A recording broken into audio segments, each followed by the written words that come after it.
Salam əziz qardaşlar, əziz izləyicilər. Xoş gördük hər birinizi əziz qardaşlar. Bugün may ayının 2-si 2025-ci il. Buyurun baxın, bax belə qisar sortu damazlıq dişi quzular satılır. 40 baş heyvandır əziz qardaşlar. Buyurun baxın. Təmiz cins qisar sortu. Kim almaq istəsə əlaqə saxlaya bilər. Maşallah olsun. Cinsi də göz qabağındadır da görürsünüz. Baxın bunlara bax. Super sort. Ay maşallah. Birbirinden güzel heyvanlar. Temiz qisar sortu. Buyurun bak. Erkekler de var, dişiler de. Bunlar dişilerdi. Ay maşallah süperdi, gördünüz de.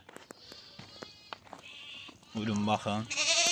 Kim nesəsini almaq istəsə əlaqə saxlaya bilər.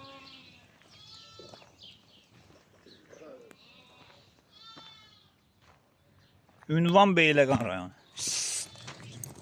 Maşallah olsun, görürsünüz bunlar. Süper cinsli. Hamısı dişidir. Damazlıq dişi quzulardır. Ay maşallah.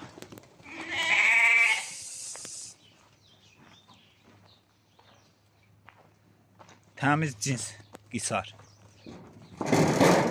Ay maşallah bak. Neyse baş, istəyirsiniz əlaqə saxlayın.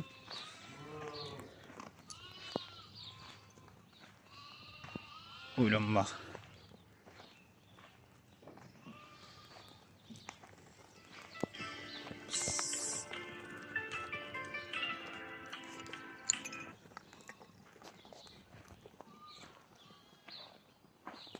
Belə ətraflı çəkirəm ki, bax.